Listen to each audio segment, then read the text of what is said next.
Hari Om. Namaste to all. Prostrating at the lotus feet of Brahmanishta Shotriya Sadguru Swami Virajeshwara Saraswati and the entire Guru Parampara on behalf of all of us. Today's discourse on Viveka Chudamani will continue. Om Shri Ganeshaya Namaha Om Shri Mahasaraswatyai Namaha Sadashiva Samarambham Shri Shankaracharya Madhyamam Asmadacharya Paryantam Vande Guru Paramparam Shruti Smruti Purananam Alayam Karunalayam Namami Bhagavat Padam Shankaram Loka Shankaram Shankaram Shankaracharyam Keshavam Badarayanam Sutra Bhashya Kruto Vande Bhagavantau Punah Punah Sarva Vedanta Siddhanta Gocharam Tamagocharam Govindam Paramanandam Sadgurum Pranatosmiham Om Namo Bhagavate Virajeshwaraya Hari Om. Last time we had stopped at the shloka number 417 as per the book I am following for the shlokas. And in these shlokas, as mentioned last time and the previous time, most important, succinct, most relevant, spiritual, insightful Adesha or Upadesha is being given by Srimad Shankara Bhagavatpada for all of us for our closest perusal and examination and for manana. The significance, the importance of Jivan Mukti and the reward of being liberated now itself, in this birth itself, while still the body is alive. So that is called the liberation, true liberation. Knowing the self, again, by the grace of the self, knowing the Atman, by the grace of the Atman or Sadguru or God, to become one with the Atman. As repeatedly was said earlier, knowing means merging. This is the normal English language we use, merging with Atman. For heaven's sake, don't be under the illusion that you as an entity is a separate entity and Atman or Parabrahma Vastu is a separate entity. For the sake of communication, we say merging with Brahma, Parabrahma Vastu or Atma Vastu. It actually means we are realizing our true nature. What we had falsely implicating all these lives, previous lives, thinking that I means the body, so that upadhi is no more tenable, it is totally discarded. I means here Sakshat Pratyagatma Swarupa. So that is called Swaswarupa, my own real nature, my own real Swarupa. So that is called liberation, or as per the Vedantic texts, and even Chandrasekhara Bharati Mahaswami writes in his commentary on Viveka Chudamani, it is also referred as Jivan Mukti state. Jivan Mukti word used in Vedanta refers to you become mukta, you become liberated while still living in the body, this limited body, mind complex. You become totally liberated while still alive. So that is Jivan Mukta state. After the fall of the body, made up of the 5 gross elements, then you attain that total, what is referred as Sarvajñatva, no more limited to the body. You become one with everything. You become that Brahman itself as the only eternal, constantly present as it is, without any change, without any birth, without any death, without any transformation, without any body parts. It remains always. That means you remain always as Shuddha Buddha Nitya Paramatma Swarupa, Atma Swarupa. So that is after the death of this body, then that state is referred in Vedanta as Videha Mukti. While still, if you are living in the body and you are liberated, it is referred as Jivan Mukti. So these are the words, Jivan Mukti and Videha Mukti, used in these contexts in Vedantic language, which Mahaswami also concedes and writes in his bhashyam here, or in explanation here. So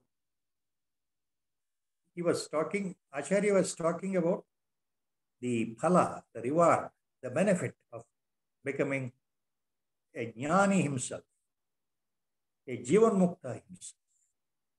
What is the benefit accrued? What is the reward accrued? Bahirantaha sadananda rasaswadanam atmani. Bahirantaha sadananda rasaswadanam atmani. That was the last line of the last shloka of the last week. Samsiddhasya phalam tu etat jivan muktasya yogina. So this is the phala, this is the reward, this is the ultimate, the point where internally, externally, always the person, Mahapurusha, the yogi who is referred as Jivan Mukta, always he will be reveling in Atman, internally and externally, while living in the body, while interacting with the world or worldly affairs, while interacting with the people, while observing through all the five senses of his own body, he remains as a witness. He remains a witness to his own five senses, how they are reacting, how they are interacting with the world in the worldly life. And internally and externally, he'll be under the reveling mood of the total bliss called Brahmananda. He'll be showering that bliss. He'll be radiating that bliss because of Paramashanti, the eternal peace, all the time. So we continue with the 418th shloka today onwards.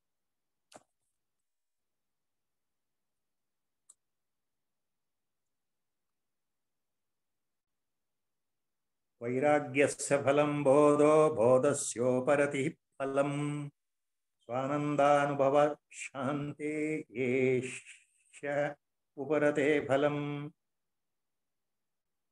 swanandanubhava shante yeshaiva uparate phalam vairagyasya phalam bodho bodhasyoparati phalam bodhasya plus uparati phalam Swanandanubhavat shanti esha eva uparatehe phalam.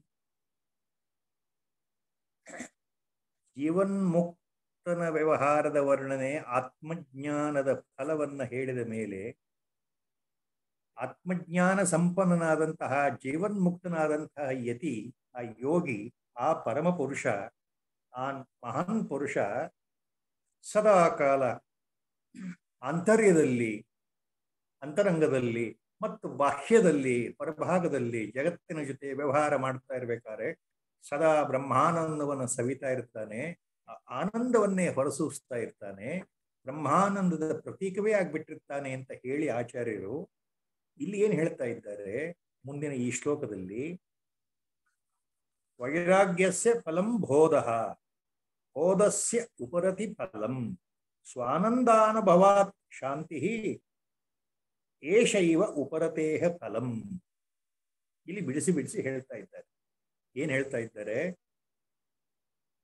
ವೈರಾಗ್ಯಕ್ಕೆ ನಿಜವಾದ ಸ್ವಚ್ಛವಾದ ತೀವ್ರವಾದ ವೈರಾಗ್ಯ ಉಂಟಾದಾಗ ಅದಕ್ಕೆ ಫಲಸ್ವರೂಪವಾಗಿ ಸಿಗುವಂಥದ್ದು ಜ್ಞಾನ, ನಿಜಬೋಧ, ತಿಳುವಳಿಕೆ, ಅರಿವು. ಈ ಜ್ಞಾನ ಉಂಟಾದ ಮೇಲೆ ಅದಕ್ಕೆ ಮುಂದುವರೆದು ಸಿಗತಕ್ಕಂಥ ಫಲ ಯಾವುದು? ಉಪರತಿ. ಉಪರತಿ ಅಂತಂದ್ರೆ ಎಲ್ಲ ರೀತಿಯ ಬಾಹ್ಯ ಚಟುವಟಿಕೆಗಳಿಂದ, ಬಾಹ್ಯ ಇಂದ್ರಿಯಗಳ ವಾಸನೆಗಳಿಂದ ಸಂಪೂರ್ಣವಾಗಿ ಹಿಂತಿರುಗುವುದು. ಯಾವುದೇ ರೀತಿಯ ಇಂದ್ರಿಯಗಳ ಆಸ್ವಾದನೆಯಿಂದ ಆಸಕ್ತಿ ಇಲ್ಲದೆ ವ್ಯವಹಾರ ಮಾಡುವುದು. ಅಂದ್ರೆ ಜಗತ್ನಲ್ಲಿ ಎಲ್ಲ ರೀತಿಯ ವಿಷಯ ಭೋಗಗಳಿಂದ ಮನಸ್ಸು ಎಲ್ಲಿಯೂ ವಿಚಲಿತಗೊಳ್ಳದೆ ತಾನೇ ತಾನಾಗಿ ಆತ್ಮಾನಂದ ಸ್ಥಿತಿಯಲ್ಲಿ ವಿಹರಿಸ್ತಾ ಇರೋದು ಉಪರತಿ. ಅದು ಅದರ ಫಲ. ಜ್ಞಾನದ, ಬೋಧದ, ತಿಳುವಳಿಕೆಯ, ನಿಜ ತಿಳುವಳಿಕೆಯ ಫಲ ಏನು ಅಂತಂದ್ರೆ ಉಪರತಿ. ಉಪರತಿಯಿಂದ ಮುಂದಾಗ್ತಕ್ಕಂಥದ್ದೇನು? ಆಚಾರ್ಯರು ಹೇಳ್ತಾ ಇದ್ದಾರೆ, ಆ ಜ್ಞಾನ ಉಂಟಾದ ಮೇಲೆ ತಾನೇ ತಾನಾಗಿ ಸ್ವಭಾವ ಸಿದ್ಧವಾಗಿ ಆ ಮಹಾಪುರುಷನಿಗೆ, ಆ ಯೋಗಿಗೆ ಉಪರತಿ ತಾನೇ ತಾನಾಗಿ ಆಸಕ್ತಿ ರಹಿತನಾದಂತಹ, ಇಂದ್ರಿಯಗಳ ವಶನಾಗದೇ ಇರತಕ್ಕಂತಹ ಆ ಸ್ಥಿತಿ ಇದೆಯಲ್ಲ ಉಪರತಿ, ಆಗ ಆತ್ಮಾನಂದದ ಅನುಭವದಿಂದ ಶಾಂತತೆ, ಪರಮ ಶಾಂತಿ ಉಂಟಾಗುತ್ತದೆ. ಸ್ವಾನಂದಾನುಭವಾತ್ ಶಾಂತಿ ಏಷೈವ ಉಪರತೆ ಫಲಂ. ಆ ಉಪರತಿಯ ಫಲವಾಗಿ ಸದಾ ಕಾಲ ಆನಂದದಿಂದ ತುಂಬಿರತಕ್ಕಂತಹ, ಪರಮಾನಂದದಿಂದ ತುಂಬಿರತಕ್ಕಂತಹ, ಬ್ರಹ್ಮಾನಂದದಿಂದ ತುಂಬಿರತಕ್ಕಂತಹ ಪರಮ ಶಾಂತಿ ಆತನಲ್ಲಿ ಯಾವಾಗಲೂ ತುಂಬಿರುತ್ತದೆ. ಆ ಆನಂದವನ್ನ, ಆ ಪರಮ ಶಾಂತಿಯನ್ನ ಆ ಮಹಾನ್ ಯೋಗಿ, ಆ ಜೀವನ್ಮುಕ್ತ, ಆ ಜ್ಞಾನಿ ಎಲ್ಲ ಕಡೆ ತಾನೇ ತಾನಾಗಿ ಆತನ ಸಾನ್ನಿಧ್ಯದಲ್ಲಿ ಹರಡ್ತಾ ಇರುತ್ತೆ. ಇದು ಆಚಾರ್ಯರ ಈ ಶ್ಲೋಕದ ಅರ್ಥ. So what Acharya says here, so the reward, the fruit, ultimately the reward or the fruit of the total detachment practiced from the beginning by the qualified mumukshu, uttama adhikari. The uttama adhikari who has qualified and who has practiced the total detachment, vairagya. That is not at all,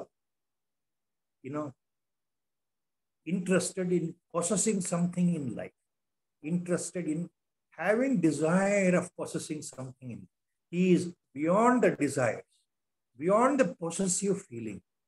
He is totally virakta. So when that vairagya, detachment, is there, the fruit of such fulfilled desired detachment results in, the fruit is the knowledge, jnana. And from this knowledge, once it is accrued, what is the fruit of this? What is the reward of this? Total abstinence, uparati. Total abstinence from sense pleasures of the world. So that is the fruit. That is the reward. So once jnana dawns in, the uparati, which was followed earlier as by determination, as an effort by the mumukshu, that becomes the natural state of the mind. Please remember, uparati means withdrawing from sensuous pleasures wantonly. Total, in the absence of desires, in the absence of aspirations, in the absence of any possessive feeling. It is total abstinence. Abstinence means a jnani here, a jivan mukta, is not at all concerned with any sensuous pleasures of the life in the physical world. His mind is totally devoid of such desires. So this remaining totally unaffected by any of the sensuous pleasures available in the world during his interaction with the worldly people. So that is called abstinence or uparati. His mind is purely in the state of paramashanti, eternal peace. When his mind is in the form of eternal peace, what happens? automatically the uparati becomes a natural phenomenon. Earlier, Acharya was very clear in the beginning explanations of the Vivek Chudamani, where he says the qualification for a real mumukshu, jnyasu, to enter into the field of sadhana, spiritual sadhana. These are the Vedantic prakriyas. He has explained even elsewhere very lucidly what is that is required, what are the qualifications of a jnyasu or a mumukshu. Acharya says, number 1, Viveka. Number 2, Vairagya. Number 3, Shamadamadi Shat Sampatti. And number 4, Mumukshatva. So Viveka is totally becoming averse and averse to any of the sensuous pleasures in life. Mind is no more geared up to possess this, to have that, to have this, so that the mind is totally at a exuberated, joyous condition. So that such wants, such desires are totally nullified. So that is viraga, opposite to raga. Opposite to raga means opposite to attachment. So here, vairagya means detachment. Detachment. In simple words, detachment from all that is there in the life. Whether you possess or not, you are least bothered. You don't run away to possess a particular thing. You don't strive. You don't always think of all the objects which will supposedly give you leisure and joy in life. He is beyond that. So that is vairagya, detachment. Second one, Viveka, discriminative quality. Viveka, the reasoning power. What is Atma? What is Anatma? Am I really this body-mind complex or something else? Is this the Atma, this body, my ego, whom I am saying I am so and so? So I'm identifying with the body. Is it really so? Am I really this body-mind complex or something else? If I am the Atma Swarupa, then what is the Anatma? What is the opposite to that? What is Anatma Swarupa? What is? So all these things, this type of logical, deeper, insightful thinking and reflecting called manana. So that comes under Viveka, the second qualification. Vairagya and Viveka. These are the two qualifications for any spiritual aspirant required to enter into the mode of spirituality, into the path of sadhana. The third one, Acharya says, Shamadamadi Shat Sampatti. So there, the sixfold wealth, Shat Sampatti, sixfold wealth, that is the third requisite. It includes Shama, Dama, then Uparati, Titiksha, Shraddha, Samadhana. This set of 6 called Shamadamade Shat Sampatti. That is the third step, the third qualification required. Shama, controlling of your mind. Dama, controlling of the sense organs. Titiksha, enduring all the crises and all the unwanted, unfavorable conditions with a smiling face, with total endurance. Enduring, without making somebody responsible for your problems. If there is a crisis, financial crisis, family crisis, crisis with reference to children, kids and kins, or health crisis, ultimately. For all these things, we sometimes hold somebody responsible. So, just following the titiksha mode, that means enduring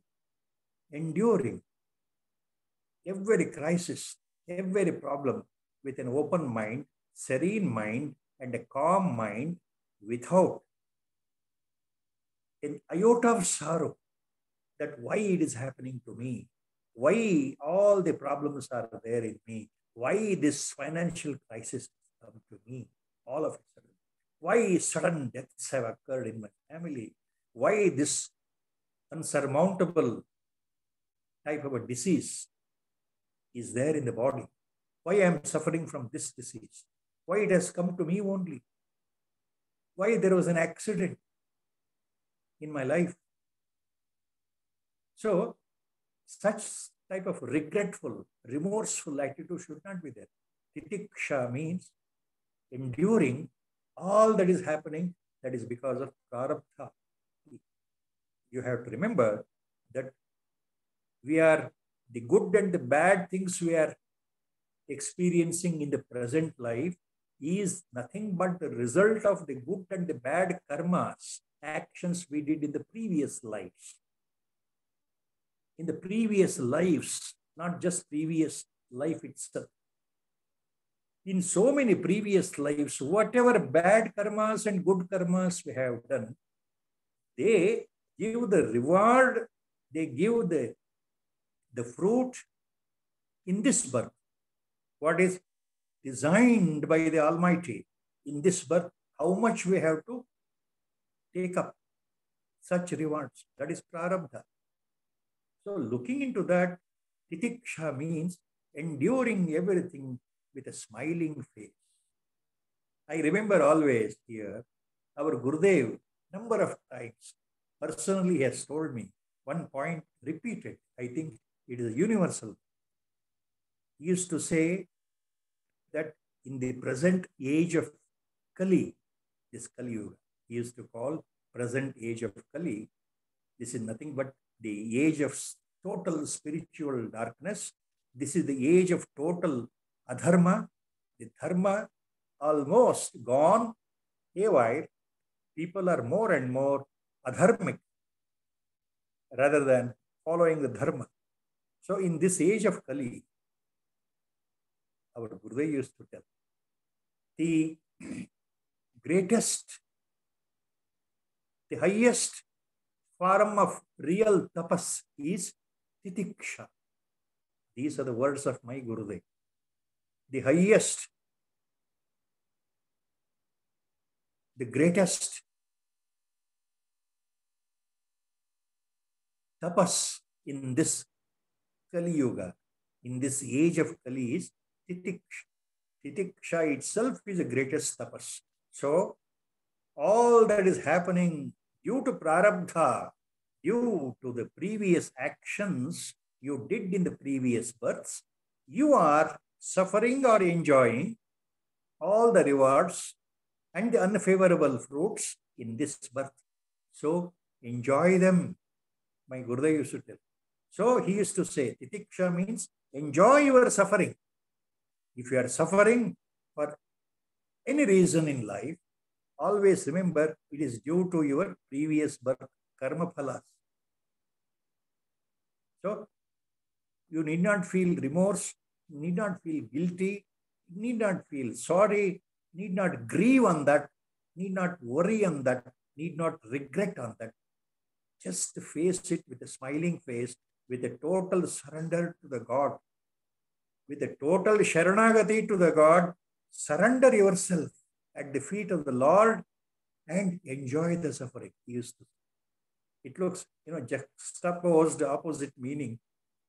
See, when somebody tells you, enjoy your suffering, when you say, I am suffering from this uncurable disease, horrible disease, then if I say that enjoy your suffering, you will laugh at me or you will throw me out.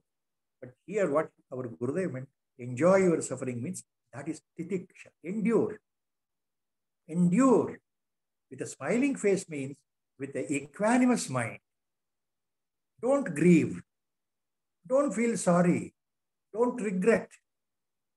Don't develop tensions in life. Don't be tensed up. Face everything, all unfavorable conditions, everything, favorable or unfavorable, with the equanimous mind. So that is what he used to say, enjoy your suffering. That is titiksha. And then uparati. Uparati. withdrawing your sense organs. In the real sense, uparati means withdrawal of your sense organs from the sensuous objects in the world.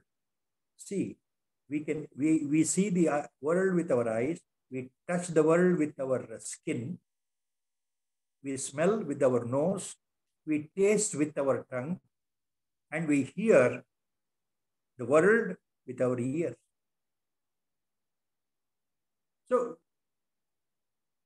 if we develop the control over withdrawing all these sense organs which interact with the outer world, so that the mind becomes stabilized. That is the point. Uparati. So there, then Shraddha and Samadha. So there, as a beginning qualification, Uparati is mentioned.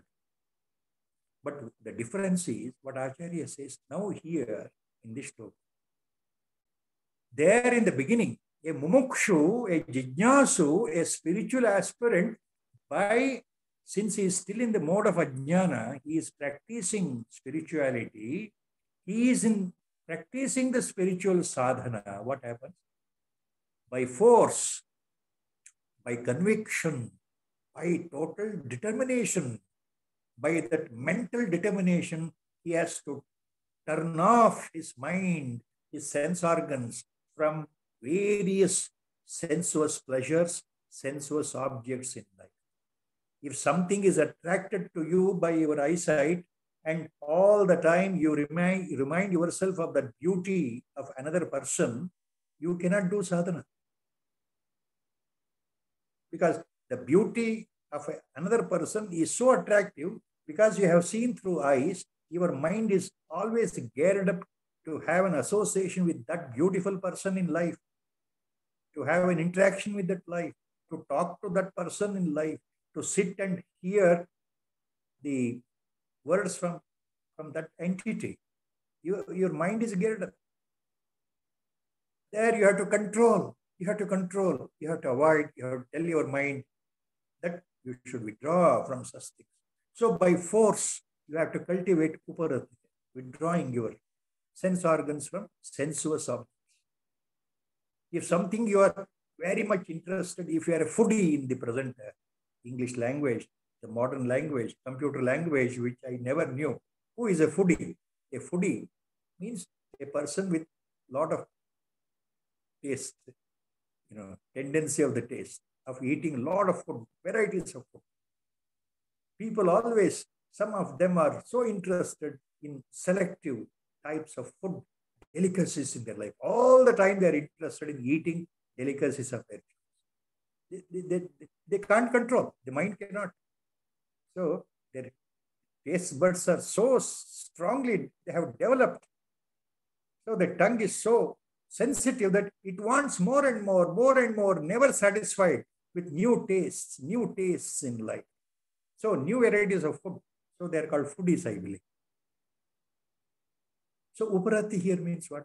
You have to forcibly control your tongue, your eating habit. In other words, you have to forcibly. It is very, very difficult. It is really bothering. Mind will not accept. You have to fight within yourselves. The mind fights because the tongue needs special food, tasty food. Always when you are sitting doing meditation, your mind is thinking of that what you are missing.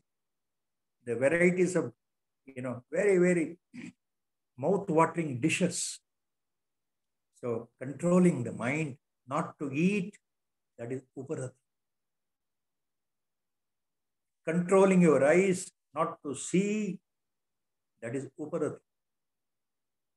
Controlling your ears not to hear the sounds, that is uparati. So in the beginning, uparati, it is a forcible, cumbersome, a determined practice.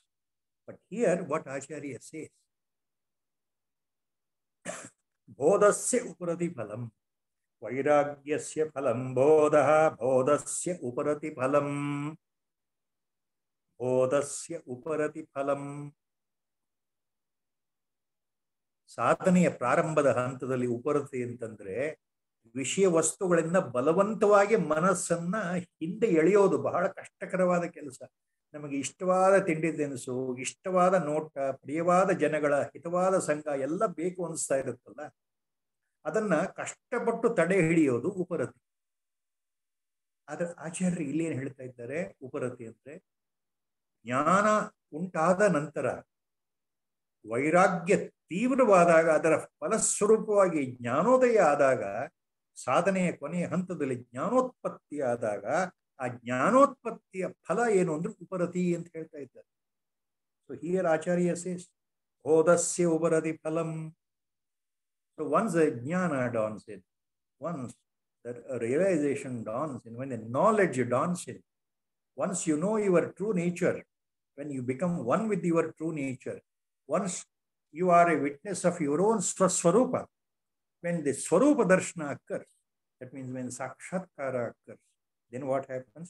Uparati is its reward, phalam. Acharya here, same uparati. The difference is, now earlier you had to strive very much, lot of mental worry and tension. How to control my desires. That was a problem. Some people are lustful in, they are attracted towards opposite sex. How to control that uparati, that attraction towards opposite sex itself is a big problem. In fact, for most of the spiritual aspirants, the litmus test is the uparati itself. Withdrawing is a difficult thing. You can sit at one place and shut yourself and start doing sadhana in a solitary place, in the total silence, in solitude. But the mind, even if you sit in the place called ekanta, somewhere far away from your hustle bustle of the city, somewhere deep in a cave, in a forest, in Himalayan ranges, you start sitting and start doing earnestly your sadhana. But what about the mind? What about the mind? Mind is not at rest. If you are lustful in life, without the proper vairagya, without proper detachment, without proper real vairagya, if you start doing sadhana, then uparati will not result. Because you're always lustful, thinking of sensuous things. So, whatever way you do the sadhana, meditation, japa, whatever it is, for any number of years, without that mind control, without that real vairagya, without the uparati, nothing will happen. Nothing will happen. A small digression here with my personal experience. I am talking here with my personal experience, first-hand experience I am giving you without taking names. Please pardon me. I have seen number of people doing sadhana, meditation in the spiritual life for so many months and so many years. They boast of that, yes, we are spiritual sadhakas. But not even a 0.1 millimeter they have raised themselves in the mode of sadhana, because there is no vairagya, there is no dispassion. The desires are still there in life. Varieties of desires are still there in their life. So there is no detachment in the real sense, no vairagya in the real sense. They aspire so many things. They want so many things, especially attachment to the money, attachment to the wealth. It is so much. And then even lustful thinking. There is no uparati at all. No withdrawal from the sense objects. No detachment. No vairagya. No aversion to the physical. See, the mind is always geared up to possess this or to possess that. But externally, they appear to be spiritual sadhakas. I have seen them. Probably some of us also we have seen such examples. To one concrete example, one concrete example to give you without taking name. There is one great gentleman. I call him a gentleman because he has taken sannyas. He should be called as a Swami. He has taken sannyas.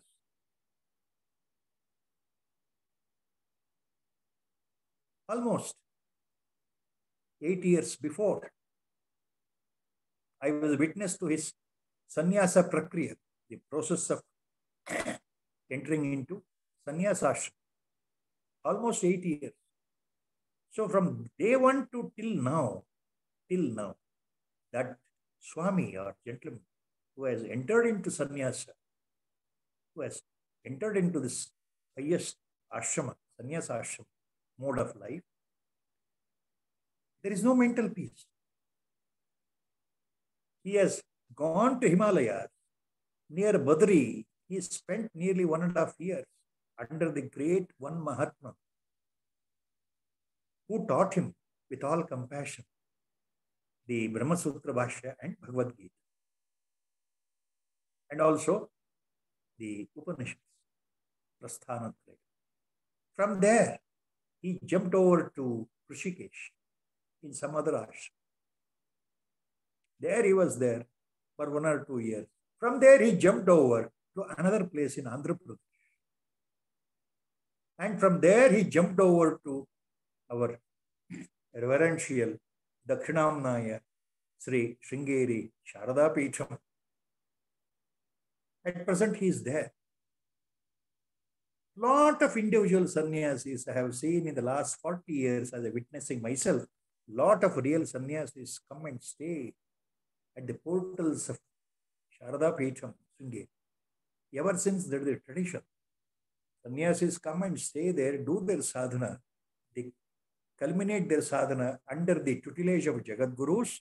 They may stay there for a year or more than 1 or 2 years, and then they leave with the permission of the Jagat Gurus. The place I have seen personally in the last 40 years. They never interact with common men. They completely are immersed in their sadhana in Sringeri Sharada, under the benevolent guidance of Jagat Guru. So this Swami gentleman also came down to Sringeri. Sringeri Sharada Peetham is like mother, with full of mercy and compassion. Whoever sannyasi comes in, he will be given a place there, 2 meals per day, so that he can continue his sadhana, spiritual mode. I have seen this Swami staying there for the last 2 years. In Sringeri, in Sharada Math, under the tutelage of Jagat Guru, Sri Bharti Tirtha Mahaswami and Sri Vidushekar Bharti Mahaswami, the 36th, 37th pontiff Jagat Gurus of Sringeri. But what is that ultimately? No upurati, no real vairagya. The mind never been stabilized. Never been stabilized. Never. All the time mind is trying to find some scheme.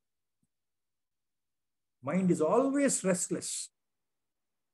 Always restless. Not even a 0.01 millimeter he has gone up in the spiritual sadhana with all the available circumstances. This is with my personal knowledge I am talking. I am not saying anything against the person. Before he took sannyasa, by force he took sannyasa. I was asked whether that gentleman should be given sannyasa because he is forcing to take up sannyasa diksha. When I was asked, ultimately I had to come out with my personal opinion that 8 years before I said that the vairagya is not ripe here in this case. It has not ripened. The dispassion not yet ripened. The lustful nature is still persisting. The person always is full of lust mentally. So there is no deeper vairagya, and giving sannyasa diksha will not be very good at this juncture. That was my opinion. But I knew the prarabdha. Some people, you may be wondering, some people have sannyasa yoga in their jatakam, in their birth chart. So they end up as sannyasis, but they roam like vagabonds. They never really end up with realization, never end up with spiritual sakshatkara. So that wherever they go, they become persona non grata. They never radiate peace and love and mercy from their entity. Opponents are never attracted. Opponents, the persons in front of him, always get repulsed. So there is revulsion the moment you sit with such a person and listen to his discourse. Though the discourses are beautiful, like, parroting by heart, without any real knowledge, without any first-hand experience. So that is why Uparati is very difficult. So what Acharya is talking here, Vairagyasya phalam bodhaha, bodhasya uparati phalam. So once a jnana dawns in, Uparati becomes a natural state. Absolutely your mind is under total control. You are living in the world. A jnani lives in the world. He moves with the world. He moves with the worldly people. He observes everything. He observes his own five senses. But Uparati is becoming so natural phenomenon. He is no more attracted. He is no more attracted in the real state. Nothing will attract him. His mind is totally stabilized. He may appear to have enjoyed all the worldly benefits provided by the disciples or the devotees. He may move in a luxurious car, or he may walk down himself. He may wear wonderful dress, or he may walk down naked. He is least bothered. He is totally not bothered. He may live in a big bungalow or in a small hut. He is least bothered. So Uparati becomes a natural phenomenon. So bodhasya uparati phalam swanandanabhavat shantihi esha eva uparate phalam. So after this Uparati, withdrawing, becoming only witness to what is happening, what happens? Swanandhanabhavat shantihi esha eva phalam. So with that internal bliss pouring out, he ends up with Paramashanti. So a Jivan Mukta, a liberated soul, a liberated Mahatman, a liberated Yogi, Mahapurusha, how he remains? With the Swanandam Anubhava, Paramashanti, Esha Eva Phalam. So he is always at peace. He is always at that peace coming out of the total bliss he is enjoying. It is wrong to say he is enjoying. He himself is blissful. He is radiating that bliss, Paramananda. He has drunk with the nectar of Paramananda, the ocean of bliss. He himself has become the radiating ocean of the bliss, highest Ananda. So there is Paramashanti, eternal peace. So when the litmus test is, several people always, they have a question in their mind. How to identify a real Sadguru who is a Jivan Mukta? How to identify a real Jnani as a Sadguru? Is there any yardstick? The answer is very simple. No yardstick. The simplest answer is, if in your destiny in this birth, if the prarabdha is there in this birth, that you are to meet a real Sadguru, then you are bound to meet. Situation will develop in such a way without your knowledge. In this birth, you come across accidentally, you are pulled in, you are sucked in at the feet of a Mahatman without your knowledge. If it is there in the prarabdha as a destiny in this birth. Number two, how to identify? No, you can't identify. Because you yourself being a jnani, how can you pass on the judgment about another person who is highly elevated at the highest level of jnana? An ajnani cannot identify a jnani because you are at the lower level. So the only second answer would be, at the best, when you sit in front of a Mahatma, a real yogi, a real Siddha Purusha, a real Paramajnani, a real Sadguru, a real Brahmajnani, a real Jivan Mukta, all these words, they mean the same thing. What happens? Without your knowledge, your mind gradually is lulled to sleep. Like the mother sings a lullaby in the night time for the baby in the cradle, and the baby sleeps, listening to the sweet, rhythmic lullaby sung by the mother. So the lullaby, the song by the mother, is full of devotion, full of love, divine love. So in presence of a jnani, your mind totally stands still. There your worries are gone temporarily. You feel a sort of real bliss, a sort of ananda, an unknown feeling of euphoria, a joy. Without explaining, you can't even explain, you can't place. Your mind is full of joy, you forget your worries temporarily. Mind is filled with joy because that person in front of you is radiating the grace, divine grace. That is a bliss emanating, radiating from his body.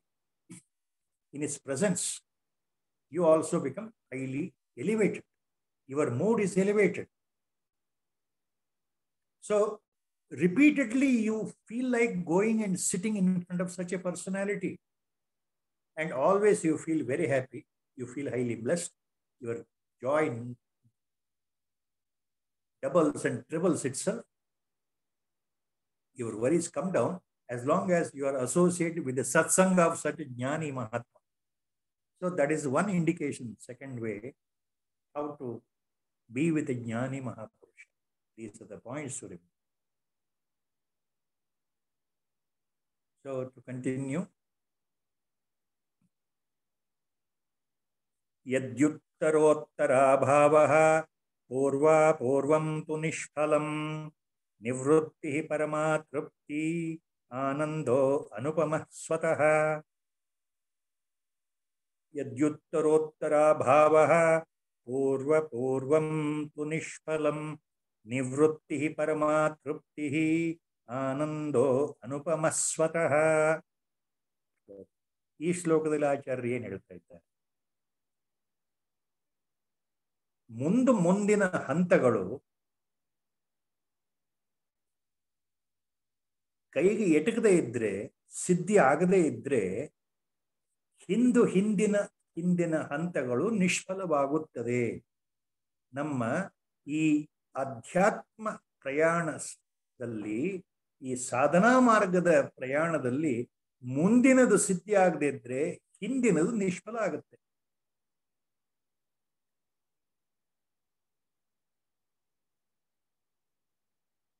ಆದ್ದರಿಂದ ಪರಮ ತೃಪ್ತಿ, ಅಸದೃಶವಾದ ಆನಂದ ಇವು ಸ್ವಾಭಾವಿಕವಾಗಿ ಉಂಟಾಗುವಂಥದ್ದು. ಯದ್ಯುತ್ತರೋತ್ತರ ಭಾವ ಪೂರ್ವ ಪೂರ್ವಂ ತು ನಿಷ್ಫಲಂ ನಿವೃತ್ತಿ ಪರಮಾ ತೃಪ್ತಿ ಆನಂದೋ ಅನುಪಮಸ್ವತಃ. ಉತ್ತರೋತ್ತರ ಭಾವ ಯದಿ ಪೂರ್ವ ಪೂರ್ವಂ ತು ನಿಷ್ಫಲಂ. So it means what? The first line here, Acharya says, Yadi uttarottara bhavaha purva purvam tu nishphalam. Means if the succeeding steps, if the succeeding effects, if the succeeding results do not arise, then the preceding steps in the sadhana are a total waste. If you don't get, in other words, the proper reward for all the activities, spiritual activity you conduct, stepwise, all the previous steps become waste. If the previous step does not lead to the next step, spiritually, the previous step is a waste. That is what Acharya says. ನಿಮಗೆ ಮುಂದಿನ ಮೆಟ್ಟಲು ಸಿದ್ಧಿ ಆಗದೆ ಇದ್ರೆ ಹಿಂದಿನ ಮೆಟ್ಟಲು ಹತ್ತಿದ್ರೂ ನಿಷ್ಫಲ ಅಂತ ಅರ್ಥ. ಅಧ್ಯಾತ್ಮ ಪ್ರಯಾಣದಲ್ಲಿ ಯದಿ ಉತ್ತರೋತ್ತರ ಭಾವ ಪೂರ್ವಪೂರ್ವಂತು ನಿಷ್ಫಲಂ. ಅಂದ್ರೆ ಆಚಾರ್ಯ ಯಾಕೆ ಮಾತು ಹೇಳ್ತಾ ಇದ್ದಾರೆ? ವೈರಾಗ್ಯ ಒಂದು ವೇಳೆ ನಿಜವಾದ ವಿರಕ್ತಿ ವೈರಾಗ್ಯ ಉಂಟಾದರೂ ಅದರಿಂದ ಜ್ಞಾನ ಬರದೇ ಇದ್ರೆ ನಿಮ್ಮ ವೈರಾಗ್ಯ ನಿಷ್ಫಲವಾಯಿತು. ನಿಜವಾದ ಜ್ಞಾನ ಬೋಧ ನಿಜಬೋಧ ಉಂಟಾದರೂ ಸಹ ನಿಮಗೆ ಉಪರತಿ ಬರದೇ ಇದ್ರೆ ಆ ಬೋಧ ಜ್ಞಾನ ಅದು ಒಂದು ರೀತಿ ನಿಷ್ಫಲವಾಯಿತು. ಎಲ್ಲವೂ ಇದ್ದು ಉಪರತಿಯೂ ಇದ್ದು ನಿಮಗೆ ಪರಮಶಾಂತಿ ಕೊನೆಯಲ್ಲಿ ಬರದೇ ಇದ್ರೆ ಆ ಉಪರತಿಯೂ ನಿಷ್ಫಲ. That is the meaning here what Acharya says. Because of vairagya, detachment. If jnana doesn't dawn in, ultimately in the spiritual sadhana, your vairagya is a waste, nishpala. Even after attainment of the jnana completely, if uparati doesn't become your natural state, then that jnana is nishpala. Even finally, if the eternal peace, permanent peace doesn't accrue in your life, and the Paramananda doesn't accrue in the life, then the Uparati also practiced effortlessly is also waste. So one step to the next step, to the next step. One leads to the other, one leads to the other. So there is a point here Acharya mentioned. The succeeding steps really become waste if the preceding steps are of no use. Then he says, Nivrutti Paramatrupti Anando Anupamaswataha. So then Nivrutti Paramatrupti. Nivrutti here means again withdrawing from all actions. Nishkama karma. In other words, nishkriya sthiti. Withdrawing from action or karma. That is nivrutti. See, you do actions because you expect so many things in our life. So that is pravarti marga. When we are attached to the life, that is pravarti. When you are detached from the life, life means the worldly aspirations. When you are detached, then there is no much karma or action or activity left for you to do. You don't want to possess anything. You don't want to have anything. No more wants are there. No more desires are there. Then your actions are automatically cut. That is nivrutti. So nivrutti paramatrupti anando anupamaswataha. So this withdrawing from actions that results in eternal bliss, total satisfaction, and immense, immeasurable ananda or paramananda or bliss. And it happens swataha, automatically. Nivrutti paramatrupti anando anupama swataha. So that anupama ananda swataha means that blissful nature of the mental state happens by itself automatically. Once you are totally satisfied, totally when the jnana is dawned in, once you become a jivan mukta, once you know your real nature, no more desires, no more wants, no more actions.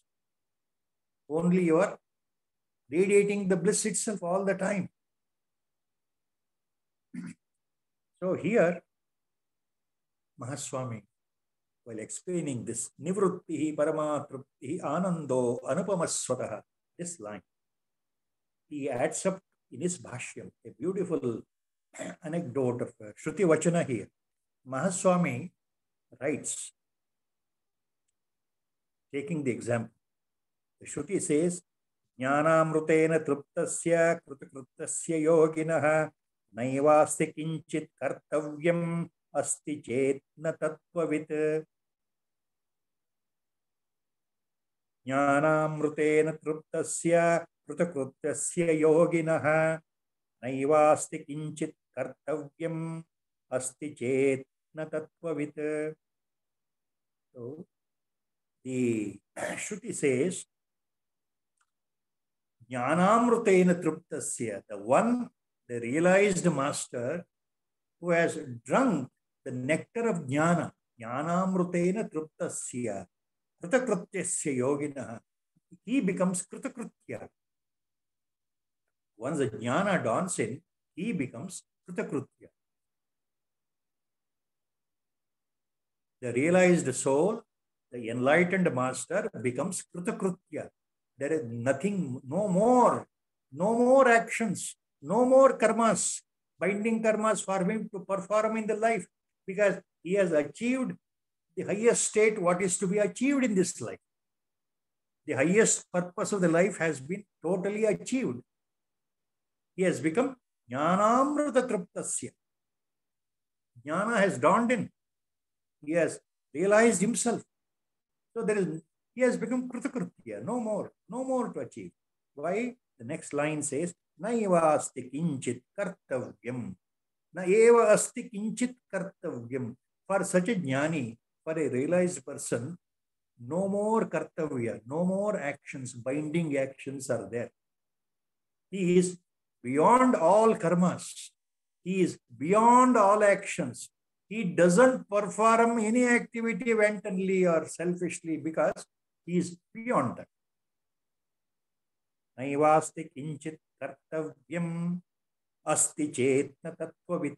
If there is something for him to do, purposefully,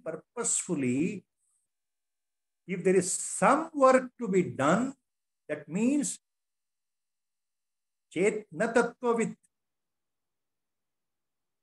Asti chet na tattvavit. Then he is not a jnani.